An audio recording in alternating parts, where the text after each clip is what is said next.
చూస్ country delight, live better. ఇప్పుడే country delight app ని download చేసుకోండి.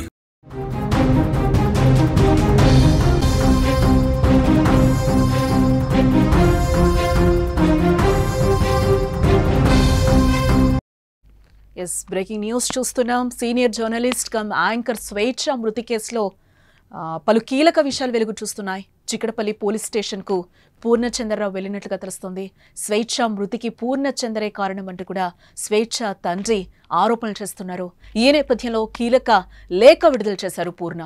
స్వేచ్ఛ చావుకు తండ్రి కారణమంటూ కూడా ఆయన వివరణ ఇచ్చారు. తనను భర్తగా పరిచయం చేయడం తండ్రికి ఇష్టం లేదు అంటూ కూడా పూర్ణ అంటున్నారు. ఆమెను తిట్టడం వల్లే మనస్తాపానికి గురై ఆత్మహత్య చేసుకుంది స్వేచ్ఛ అంటూ కూడా ఆయన ఒక 7-8 పేజీల లేఖను కూడా మీడియాకు విడుదల చేసిన పరిస్థితి అయితే ఇప్పుడు కనిపిస్తుంది.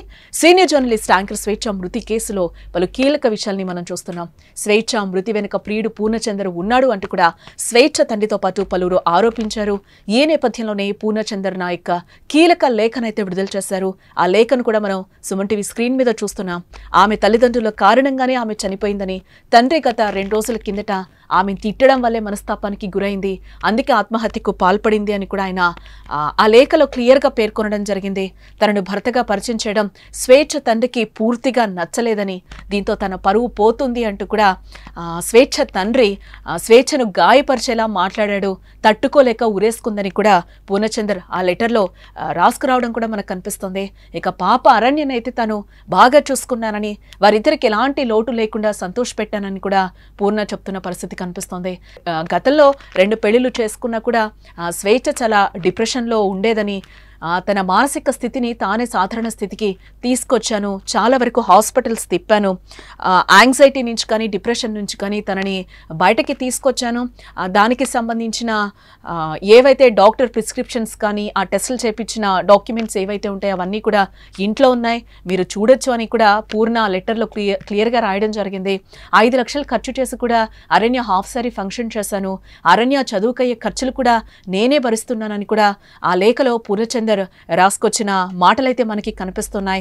హాఫ్ సారీ ఫంక్షన్ నేను చూశాను, అరణ్య కూడా నా పాప అయిపోయింది, నేను స్వేచ్ఛను చాలా వరకు కూడా డిప్రెషన్ నుంచి బయటకి తీసుకొచ్చాను, తనకి చాలా మంది డాక్టర్స్కి కూడా చూపించాను, గతంలో 2 పెళ్లిళ్ళు చేసుకున్నా కూడా డివోర్స్ అయిన తర్వాత తన పరిస్థితి అయితే అసలు ఏం బాలేదు, 2 పెళ్లిళ్ళు చేసుకుని కూడా మోసపోయింది, చాలా డిప్రెషన్లో ఉంది. సో నేను పరిచయం అయ్యాక కూడా తనని సంతోష పెట్టాను, అలాగే పాపను కూడా నా పాపగా చూసుకున్నాను, నా పాప అయిపోయింది, నేను ఎప్పుడైతే పెళ్లి చేసుకుంటానని చెప్పి స్వేచ్ఛ వాళ్ళ ఫాదర్కి చెప్పిందో వాళ్ళ ఫాదర్ ఒప్పుకోలేదు, నా పరువు పోతుంది అని చెప్పి కూడా ఆమెని ఎమోషనల్ బ్లాక్మెయిల్ చేశారు, ఎమోషనల్గా ఆమెని తిట్టడం స్టార్ట్ చేశారు. ఆ మనస్తాపంతోనే తను హ్యాంగింగ్ చేసుకుంది, ఆత్మహత్య చేసుకుంది అని కూడా పూర్ణ ఆ లెటర్లో అయితే క్లియర్గా చెప్తున్నారు. ఇక ఇదిలా ఉంటే నిన్న రాత్రి కూడా 11 గంటలకు అడ్వకేట్ సమక్షంలో పూర్ణచంద్ర నాయక్ చిక్కడపల్లి పోలీస్ స్టేషన్కి వెళ్ళడం గమనార్హం.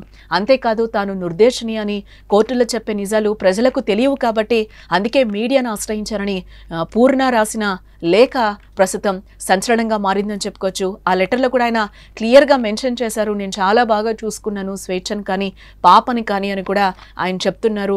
తనకున్న డిప్రెషన్ కానీ తనకున్న ప్రాబ్లమ్స్ నుంచి కూడా నేను బయట పడేశాను అని కూడా పూర్ణ చెప్తున్న పరిస్థితి అయితే కనిపిస్తుంది. నన్ను ఎప్పుడైతే పెళ్లి చేసుకుంటానని ఇంట్లో వాళ్ళ నాన్నకి పరిచయం చేసిందో అప్పుడే తనని దూషించడం స్టార్ట్ చేశారు. తను కొంచెం మెంటల్గా కూడా డిస్టర్బ్ అయినట్లుగా కనిపిస్తుంది. ఆ ముందు రోజు కూడా బయటకి వెళ్ళామని కూడా ఆయన చెప్తున్న పరిస్థితి అయితే కనిపిస్తుంది. అరణ్యాన్ని కూడా నా పాపగా చూసుకున్నాను, చాలా వరకు పూర్ణ అంటూ కూడా తను ముద్దుగా నన్ను పిలిచేది, అంత అటాచ్మెంట్ ఉంది పాపతో కూడా నాకు, తను ఇప్పుడు 9th క్లాస్ చదువుతుంది, తనకయ్యే ఖర్చులు కూడా నేనే చూసుకుంటున్నానని కూడా క్లియర్గా పూర్ణ ఆ లెటర్లో అయితే చెప్పడం జరిగింది. ఇదంతా కూడా బయట కోర్టుకు వెళ్తే నేనైతే ఈ కేసులో నిర్దోషిని అని కూడా తను చెప్తున్న వర్షన్ కనిపిస్తుంది. వాళ్ళ ఫాదర్ వర్షన్ కూడా ఇంకోలాగుంది, పూర్ణ వల్లే నా బిడ్డ చనిపోయింది అని చెప్పి కూడా ఆయన ఆరోపణలు చేస్తున్న పరిస్థితి కనిపిస్తుంది. ఏదేమైనా కూడా ఈరోజు ఒక జర్నలిస్ట్ని కోల్పోయిన పరిస్థితి అయితే మనకు కనిపిస్తుంది. దీంట్లో ఇంకా ఎలాంటి నిజాలు బయటకు వస్తాయి కూడా చూడాల్సిన అంశం.